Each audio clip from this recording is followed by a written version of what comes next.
Hello dear students, आप सभी लोगों का स्वागत है मेरे YouTube channel Abhishek Tiwari sir 111 में। आज हमारी चर्चा का विषय एक बहुत गंभीर उत्तराखंड के मुद्दे को लेकर के हम चर्चा करने जा रहे हैं और वह है उत्तराखंड की आर्थिक समीक्षा रिपोर्ट।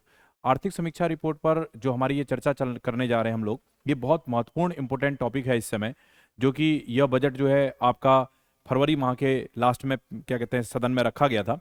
और लेकिन अभी परीक्षाओं की व्यवस्थाओं को देखते हुए और जो आगामी अभी उत्तराखंड की एसआई की परीक्षा है, साथ ही साथ में समीक्षा अधिकारी की परीक्षा है और साथ ही साथ में जो आपके कनिष्ठ सहायक की परीक्षा है, उन परीक्षाओं के लिए एक बड़ी महती भूमिका के रूप में ये करंट के क्वेश्चंस आपका पूरे साल भर के लिए इंपॉर्टेंट रहते हैं। तो उन्हीं पर मैं एक चर्चा के माध्यम से आपको ये चीज़ें समझाने जा रहा हूँ। इसे बड़ी गंभीरता के साथ आप अपने कॉपी में राइट डाउन करके पढ़ करके इसको याद करने का प्रयास करें। हमारी चर्चा का विषय है आपका आर्थिक समीक्षा उत्तराखंड 2023 और 24। यह 28 फरवरी को विधानसभा के पटल पर रखा गया था और इस पे मैं आपको थोड़ा सा चीज़ें समझाता हूं कि जब ये विधानसभा के पटल पर आपका 28 फरवरी को रखा गया था तो यहाँ पर धामी सरकार ने 89,000 करोड़ रुपए का एक बजट पेश किया और इस बजट में पिछले बजट की तुलना में 15% की बढ़ोतरी उनके द्वारा की गई। और वित्त मंत्री जो उत्तराखंड के हैं वो हैं प्रेमचंद्र अग्रवाल। सरकार वित्त मंत्री प्रेमचंद्र अग्रवाल जी के द्वारा बताया गया कि सरकार ने जेंडर बजट के साथ साथ राज्य के समग्र विकास पर आधारित बजट को लेकर के इस बार आई हुई है और बजट में विकसित भारत के 4 स्तंभों के प्रति उन्होंने समर्पण पर जोर दिया। विकसित भारत के जो 4 आपका स्तंभ है उस पर जोर दिया। तो वो 4 स्तंभ क्या हैं एक बार देख लीजिए, परीक्षाओं के लिए भी इंपोर्टेंट है। 4 स्तंभ, 4 स्तंभों के अंतर्गत पहला महिला सशक्तिकरण।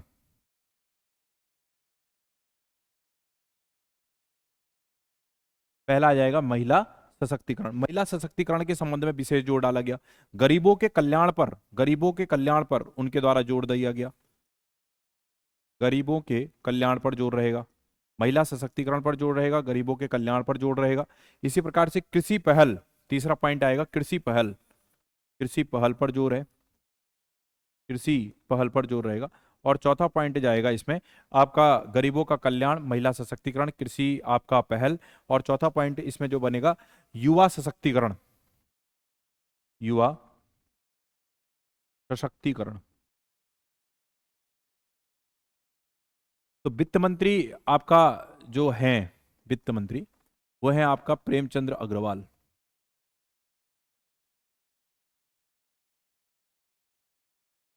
प्रेमचंद्र अग्रवाल। तो माननीय वित्त मंत्री, माननीय वित्त मंत्री आपका श्री प्रेमचंद्र अग्रवाल जी के द्वारा इस बारे में चर्चा की गई कि सरकार जेंडर बजट के साथ साथ राज्य के समग्र विकास पर आधारित बजट लेकर के आई है और बजट जो है विकसित भारत की संकल्पनाओं से आधारित जो 4 स्तंभ हैं उनके प्रति समर्पण पर जोर देगी, जिसके अंतर्गत गरीबों का कल्याण, युवा सशक्तिकरण, कृषि पहल और महिला सशक्तिकरण जैसे पहलुओं को रखा गया है। महिला सशक्तिकरण, गरीबों के कल्याण, कृषि पहल और युवा सशक्तिकरण जैसे मुद्दों को रखा गया है। तो आर्थिक समीक्षा उत्तराखंड 2023 और 24 पर चर्चा आगे को बढ़ाते हैं। आप देख रहे हैं कि 28 फरवरी को विधानसभा के पटल में रखा गया और 2023 और 24 की विकास दर जो है वो आपका 7.58% रही है। आपका 7.58% रही है। 2022 और 23 में यह जो है आपका 7.03% रही। तो इस तरह से अगर हम देखते हैं कि 2022 और 23 में जहां पर यह आपका 7.03% था, तो वहीं इस बार 2023 और 24 में बढ़ करके यह आपका 7.58% हो गया। तो इस प्रकार से कितने की बढ़ोतरी हुई, कितने की बढ़ोतरी हुई, अगर इसको हम देखते हैं और माइनस करके निकालते हैं तो ये आ जाएगा 5। ठीक है ना, इसको अगर माइनस कर देते हैं 5, फिर आ जाएगा 5.0। तो आप बोलोगे 0.55 आपका प्रतिशत फी या फीसदी की आपको बढ़ोतरी होते हुए दिखाई दी। तो फीसदी की यहां पर बढ़ोतरी होते हुए दिखाई दी। एक पॉइंट तो ये क्लियर हो गया।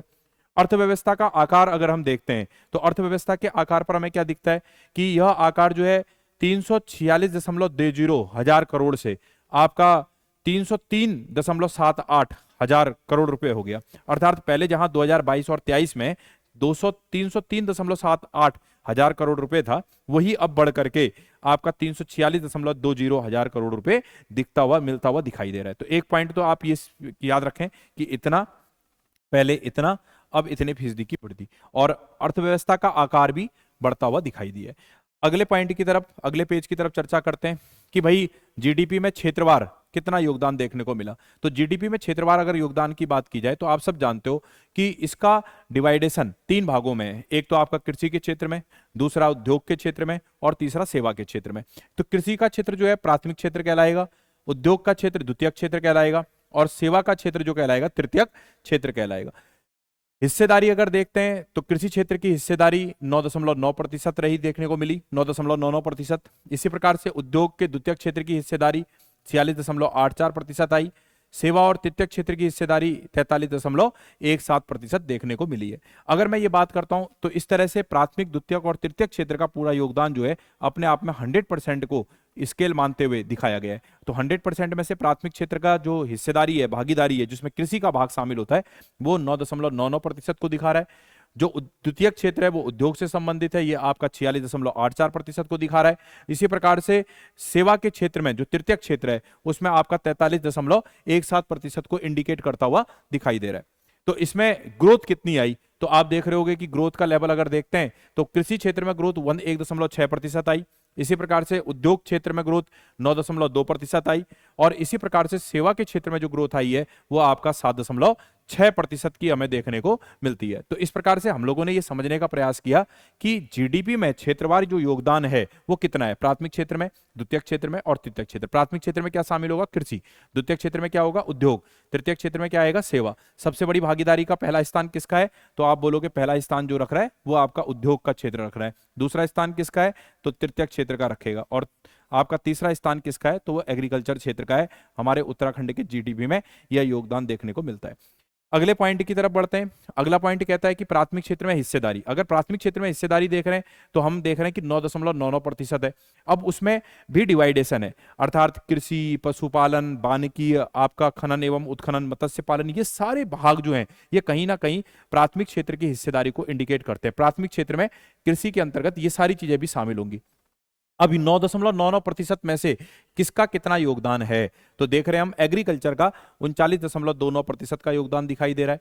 इसी प्रकार से वानिकी का 25.86 दिखाई दे रहा है, पशुपालन का 24.25% दिखाई दे रहा है, खनन का 10.24% है, मत्स्य पालन का 0.36% है। अब एक बार समझने का प्रयास करें। अगर मैं एक चार्ट के माध्यम से इसे ड्रॉ करता हूं और मैं आपको बताना चाहता हूं कि 3 भागों में इसका डिवाइडेशन है तो सबसे पहले हम देखते हैं कि 9.9%। 9.9% ये टोटल आंकड़ा अपने आप में 100% को इंडिकेट कर रहा है। 100% में से 9.9 जो स्थिति है ये एग्रीकल्चर क्षेत्र की, प्राथमिक क्षेत्र की, हम यहाँ पे ज्यादा बेटर रहेगा, प्राथमिक क्षेत्र की हिस्सेदारी है। तो प्राथमिक क्षेत्र की हिस्सेदारी है। अब इस प्राथमिक क्षेत्र में भी, इस प्राथमिक क्षेत्र के 9.9% को अगर मैं दोबारा से 100% मान लूं, कितना मान लूं 100%, और इस 100% का फिर से डिवाइडेशन करता हूं तो मुझे क्या रिजल्ट देखने को मिलेगा, ये रिजल्ट देखने को मिलेगा जो ये सामने दिख रहा है। तो इस 100% में से 9.9 को फिर से जब 100% माना तो इसमें कृषि का इतना, पशुपालन का इतना, वानिकी का इतना, खनन एवं उत्खनन का इतना, मत्स्य पालन का इतना, और टोटल जो पॉइंट आ रहा है वो 100% में से इंडिकेट किया गया। तो सबसे ज्यादा प्राथमिक क्षेत्र में भी कृषि का है, फिर उसके बाद वानिकी, फिर पशुपालन, खनन और फिर मत्स्य पालन। कम से कम ये वाला आंकड़ा तो आपको बिल्कुल याद करके रखना है कि भाई 9.99% है। बाकी इनमें समझना है कि हाँ भाई इस तरह से इसका डिवाइडेशन होता है। कई बार डायरेक्टली प्रश्न आता है कि वानिकी जो है किस क्षेत्र का हिस्सा है, प्राथमिक क्षेत्र का हिस्सा है, खनन मत्स्य पालन किसका भाग है तो प्राथमिक क्षेत्र का। तो इस तरह के पहलू के प्रश्न हमें परीक्षाओं में देखने को मिलते हैं, आप इसे तैयार करके रखेंगे। अगले पॉइंट की तरफ अगर हम बढ़ते हैं तो द्वितीय क्षेत्र की बात कर रहा है। द्वितीय क्षेत्र में 46.84% का योगदान दिखाई दे रहा है। अब द्वितीय क्षेत्र का योगदान जब हम बात करते हैं तो इस चार्ट के ड्रॉ के माध्यम से देखते हैं तो 46.84% हमें देखने को मिल रहा है। तो 46.84% के रूप में हमें यहां तक की स्थिति, हमने कहा कि कुछ ऐसे बना लेते हैं, कुछ ज्यादा स्थिति हमें इसकी देखने को मिलेगी। तो जब हम इसको देखते हैं तो यह है आपका 46.84% और ये अपने आप में द्वितीय क्षेत्र को दिखा रहा है। किसको दिखा रहा है, आपका द्वितीय क्षेत्र को दिखा रहा है। द्वितीय क्षेत्र के रूप में हम दिखा रहे हैं तो द्वितीय क्षेत्र में 46.84% के भाग को इंडिकेट कर रहा है और इस प्रकार से ये द्वितीय क्षेत्र है। और ये जो आंकड़ा है 100% के वैल्यू में से आपका पहले प्राथमिक क्षेत्र का इतना था, द्वितीय क्षेत्र का इतना है। अब इस 46.84 को फिर से 100% मान करके हम इसको तोड़ते हैं तो क्या कह रहा है, द्वितीय क्षेत्र में 46.84% है जिसमें से विनिर्माण का जो क्षेत्र है वो कितना जा रहा है, 68.23% जा रहा है।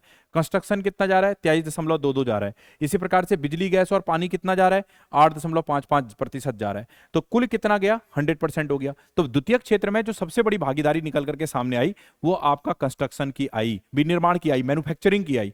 दूसरे नंबर पे किसकी आई, कंस्ट्रक्शन की आई। और तीसरे नंबर पे बिजली गैस और पानी। कई बार प्रश्न पूछता है कि बिजली गैस और पानी किस का भाग है, तो आप बोलोगे द्वितीय क्षेत्र का हिस्सा है। इसी प्रकार से कंस्ट्रक्शन किसका है, द्वितीय क्षेत्र का है। विनिर्माण किसका है, तो द्वितीय क्षेत्र का हिस्सा आएगा। तो द्वितीय क्षेत्र के योगदान में अगर देखा जाए तो जीडीपी में सबसे बड़ा अंश 46.84% का देखने को मिलता है। और उस वैल्यू को 100% मान करके फिर से डिवाइडेशन करेंगे तो उसमें मैन्युफैक्चरिंग, कंस्ट्रक्शन, बिजली गैस, पानी का विवरण इस प्रकार से देखने को मिलेगा। तीसरा पॉइंट अगर हम बढ़ते हैं, तृतीय क्षेत्र। तृतीय क्षेत्र की अगर बात की जाए तो 43.17% है, जिसमें परिवहन, भंडार, संचार 21.54% है। व्यापार, होटल, रेस्टोरेंट आपका 34.79% है। रियल एस्टेट, सर्विस सेंटर, अन्य 31.99 देखने को मिलता है। तो इस प्रकार से तृतीय क्षेत्र में हमें जो भागीदारी है वो इस प्रकार की देखने को मिल रही है। तृतीय क्षेत्र 43.17, अगर मैं चित्र के माध्यम से बताऊं तो 43.17 अगर ये वाला हिस्सा देखा जाए तो यह है 43.17% आपका तृतीय क्षेत्र। तो 100% की वैल्यू में से फर्स्ट, सेकंड और थर्ड ये डिवाइडेशन है। फिर से इसको हम 100% मान करके फिर से आंकड़े प्रस्तुत करते हैं, आंकड़े देख लेते हैं। तो उन आंकड़ों में हमें कह रहा है तृतीय क्षेत्र। तृतीय क्षेत्र क्या है, सेवा क्षेत्र, और इसमें परिवहन, भंडार, संचार इनका योगदान 21.54 है। व्यापार, होटल, रेस्टोरेंट इनका योगदान 34.79% है।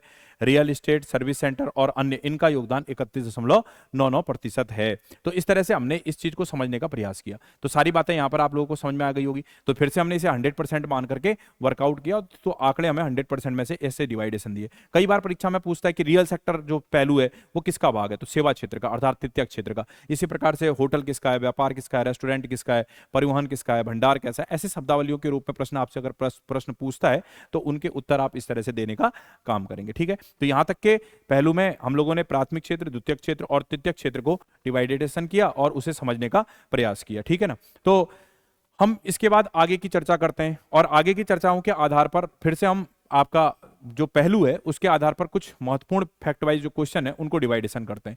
तो आइए देखते हैं जरा।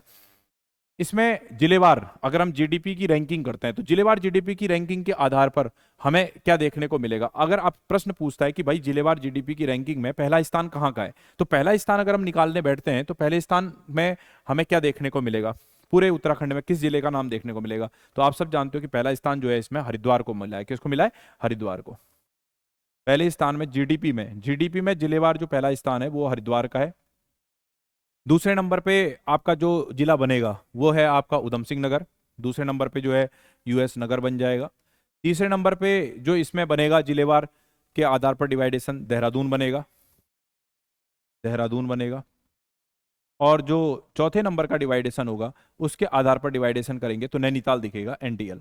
तो आपसे ये चारों विकल्प बहुत इंपॉर्टेंट है परीक्षाओं के लिए, इसे अच्छे से याद करके रखें कि जिलेवार जीडीपी में पहला स्थान किसका है। तो जिलेवार जीडीपी में पहला स्थान हरिद्वार का है, दूसरा उधम सिंह नगर का है, तीसरा देहरादून का है और चौथा आपका नैनीताल का देखने को मिलेगा।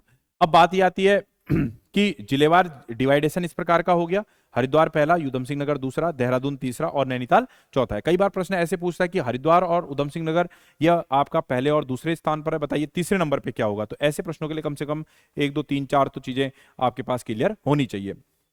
जैसे इसी में एक प्रश्न आपसे परीक्षा में पूछ सकता है कि विशुद्ध रूप से अर्थात जो पूर्ण रूप से आपका पहाड़ी इलाका है उस पहाड़ी इलाके में किस जिले का जीडीपी में सबसे बड़ा योगदान है। तो आप उसके लिए आंसर को रखेंगे आपका अल्मोड़ा। अल्मोड़ा जो है जीडीपी में आपका सबसे ज्यादा रैंकिंग के साथ दिखाई देगा विशुद्ध रूप से पहाड़ी क्षेत्र के रूप में, अर्थात पूर्ण रूप से पहाड़ी भाग के रूप में अल्मोड़ा का स्थान पहला आएगा। वैसे क्रम में अगर देखा जाए तो हरिद्वार, उधम सिंह नगर, देहरादून, नैनीताल और 5वें नंबर पे होगा पौड़ी गढ़वाल और फिर 6ठे नंबर पे आएगा अल्मोड़ा। तो ऐसा भी अगर कोई प्रश्न आपसे परीक्षा में पूछता है तो आप उसका भी उत्तर देने के लिए सक्षम रहे। अब इसके बाद हम अगले पॉइंट की तरफ बढ़ते हैं। अगला पॉइंट बोलता है कि प्रति व्यक्ति आय, पर कैपिटल इनकम। आप सब जानते हो कि जितने भी इन्वेस्टर्स हैं अगर हमारे उत्तराखंड राज्य में अगर इन्वेस्ट करना चाह रहे हैं तो वो सबसे पहले यही डिमांड रखते हैं कि आपके राज्य की पर कैपिटल इनकम कैसी है, अर्थात 18 साल से उम्र के जितने भी युवा हैं उन सबकी पर कैपिटल इनकम डिफाइन की गई है। तो उत्तराखंड की पर कैपिटल इनकम किस जिले की सबसे ज्यादा है। अगर मैं पूछूं किस जिले की प्रति व्यक्ति आय आपको सबसे ज्यादा देखने को मिलेगी, तो इसका सही आंसर आएगा कि सबसे ज्यादा जो पर कैपिटल इनकम है वो आपका हरिद्वार की है। कहाँ की है? हरिद्वार की। पर कैपिटल इनकम सबसे ज्यादा जो देखने को मिलेगी वो आपको हरिद्वार को देखने को मिलेगी। तो पहले प्रश्न का जवाब आ गया कि पर कैपिटल इनकम सबसे ज्यादा जो है वो हरिद्वार की है। दूसरा प्रश्न पूछता है कि राज्य की अर्थव्यवस्था को ध्यान में रखते हुए प्राथमिक क्षेत्र के योगदान में प्रथम स्थान। अब फिर एक प्रश्न है कि प्राथमिक क्षेत्र के योगदान में प्रथम स्थान किस जिले का है? अब प्राथमिक क्षेत्र कैसा है? एग्रीकल्चर का है। और एग्रीकल्चर में हमारे उत्तराखंड का कौन सा ऐसा भाग है जो पूर्ण रूप से मैदानी है? तो हमने कहा भाई रुद्रपुर अर्थात उधम सिंह नगर जिला। तो एग्रीकल्चर में प्राथमिक क्षेत्र का हिस्सा है और इसमें योगदान में प्रथम स्थान अगर किस जिले का दिखेगा, अगर ये प्रश्न पूछता है तो आप बोलोगे उधम सिंह नगर। इसका सही आंसर आएगा उधम सिंह नगर। तो ध्यान रखें, इंपोर्टेंट क्वेश्चन है। दूसरा है द्वितीय क्षेत्र के योगदान में प्रथम स्थान किसका है? द्वितीय क्षेत्र किसका है? तो द्वितीय क्षेत्र विनिर्माण का है, मैन्युफैक्चरिंग का है। तो ऐसी स्थिति में आपका द्वितीय क्षेत्र में उद्योग से संबंधित बातों को लेकर के चल रहा है। तो उद्योग के संबंध में उत्तराखंड का कौन सा जिला सबसे नंबर 1 है? तो आप बोलोगे नंबर 1 पर चलेगा हरिद्वार। तो द्वितीय क्षेत्र में प्रथम स्थान किस जिले का आएगा? हरिद्वार का आएगा। तो ये प्रश्न आप लोग ध्यान में रखेंगे। इसी प्रकार से एक प्रश्न यहां पर आपसे पूछ रहा है कि तृतीय क्षेत्र में योगदान अगर देखा जाए तो उसमें प्रथम स्थान किसका होगा? तृतीय क्षेत्र सेवा क्षेत्र है, पर्यटन से संबंधित मुद्दा है, रेस्टोरेंट से संबंधित मुद्दा है। तो तृतीय क्षेत्र में जो योगदान में प्रथम स्थान रखने वाला जो जिला बनेगा वो बनेगा आपका देहरादून। तो ये प्रश्न आपके लिए बहुत इंपॉर्टेंट है। इसको आप अच्छे से रीडिंग करके कॉपी में राइट डाउन करें और बार बार रिपीट करके इन्हें याद करने का काम करें। तो ये भी पॉइंट आपके समझ में आ गया होगा। अगला प्रश्न इसमें बनता है कि आर्थिक सर्वेक्षण रिपोर्ट के अनुसार राज्य की प्रति व्यक्ति आय कितनी है? तो राज्य की प्रति व्यक्ति आय आप देख लीजिए 2,05,246 रुपए है। मोटा मोटा अगर अनुमान करते हैं कि 18 साल से अधिक उम्र का जो व्यक्ति है, अगर मैं इसको 12 से डिवाइडेशन कर दूं तो मोटा मोटा लगभग 20-22 हजार रुपए के करीब जो है पर्टिकुलर राज्य की प्रति व्यक्ति आय हमें देखने को मिल रही है। इसी प्रकार से जिलेवार अगर बात की जाए तो प्रति व्यक्ति आय कहाँ की सबसे ज्यादा है? तो जिलेवार प्रति व्यक्ति आय सबसे ज्यादा जो देखने को मिलेगी हरिद्वार की। हरिद्वार की है 3,62,688 रुपए। जब संपूर्ण राज्य की बात कर रहा है तो उसमें देखने को मिल रहा है 2,05,246 रुपया। जब पर्टिकुलर कह रहा है कि जिलों में किसकी सबसे ज्यादा है तो आपने कहा हरिद्वार की ज्यादा है। हरिद्वार की कितनी है? 3,62,688 है। और अगर मैं फिर से इसे 12 से डिवाइडेशन कर दूं तो मोटा मोटा ये 30,000 के आसपास जाएगा। अर्थात हरिद्वार में 18 साल से उम्र से अधिक जो भी व्यक्ति है उसकी प्रति व्यक्ति आय 30,000 रुपये निकाली गई है। इसी प्रकार से जिलेवार में दूसरा स्थान जो है वो आपका उधम सिंह नगर का है और ये 2,69,070 रुपए यहां पर हमें आपका प्रति व्यक्ति आय देखने को मिलती है। तो प्रति व्यक्ति आय जो है उसके आधार पर उत्तराखंड के जिलों में सबसे ज्यादा जिला कौन सा प्रति व्यक्ति आय में प्रथम स्थान रखता है? तो आप बोलोगे हरिद्वार, दूसरे नंबर पे उधम सिंह नगर और तीसरे स्थान पर है आपका देहरादून। तीसरे स्थान पर क्या है? देहरादून। तो ये प्रश्न काफी इंपोर्टेंट है आपके लिए। तो पहला स्थान हरिद्वार, दूसरा उधम सिंह नगर और तीसरा देहरादून। अब देख लीजिए इतने सारे युवा बेरोजगार हैं लेकिन सरकार के मानक के अनुसार 18 साल से अधिक का लड़का जो है उसकी प्रति व्यक्ति आय दिखाई जाती है। और प्रति व्यक्ति आय आप देख ही रहे हैं, अगर मैं राज्य की लेकर के चलता हूं तो लगभग आपका 21 से 22 हजार के करीब आपको दिखाई दे रही है। तो जल्दी से जल्दी रोजगार पाने का साधन ढूंढिए क्योंकि सरकार तो आपकी आय निर्धारित करके बैठी हुई है।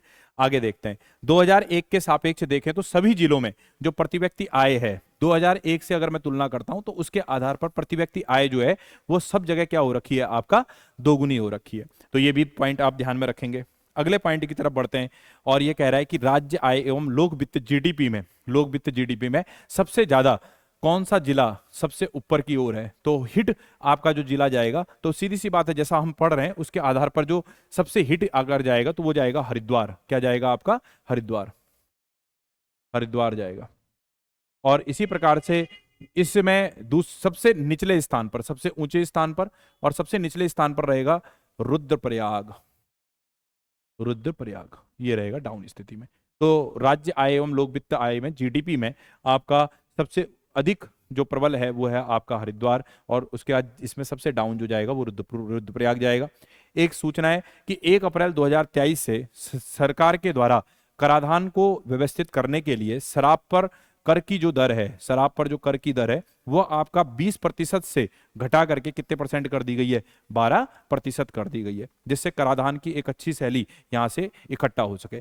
तो मेरा मुख्य उद्देश्य था कि उत्तराखंड के ऐसे प्रश्नों की तरफ आपको फोकस कराना जो परीक्षाओं के लिए काफी महत्वपूर्ण है और करंट के रूप में आपकी परीक्षाओं में शामिल हो सकता है। तो उसको लेकर के मैंने कुछ पीडीएफ के माध्यम से आपको समझाने का प्रयास किया। शायद आपको ये अच्छे से समझ में आया होगा और इन प्रश्नों पर थोड़ा सा गंभीरता बना करके आप परीक्षा में बैठें। इसी के अलावा इसी मुद्दे के अंतर्गत और भी विभिन्न प्रकार के पहलू आ जाएंगे, जैसे शिक्षा है, स्वास्थ्य है, कृषि से संबंधित, गन्ना उद्यान से संबंधित, पशुपालन, दुग्ध विकास, सहकारिता, वन और पर्यावरण हो गया, परिवहन और संचार हो गया, पर्यटन एवं नागरिक उड्डयन हो गया, बैंकिंग से संबंधित चीजों को लेकर के यहाँ पर चर्चा कर सकता है, विद्युत जल संसाधन, सड़क, रेल, ग्रामीण, पंचायती राज, कई ऐसे सतत विकास, आईटी, प्रौद्योगिक, सूचना प्रौद्योगिकी, कई मुद्दों पर यहाँ पर जो वो रखा गया था, बजट रखा गया था, तो इन सब मुद्दों पर भी एक चर्चा का विषय रखा गया। फिलहाल अभी हमारी चर्चा का विषय आने वाली परीक्षाओं के लिए कुछ महत्वपूर्ण पहलुओं को लेकर के चर्चा करना था। मुझे पूर्ण विश्वास है कि आपको ये चीजें समझ में आई होंगी। आप इसे गंभीरता के साथ अपनी कॉपी में राइट डाउन करें और इसे बार बार रिपीट की शैली में रखें। और इन्हीं सब के साथ आपको पुनः शुभकामनाएं। जय हिंद, जय भारत, जय उत्तराखंड।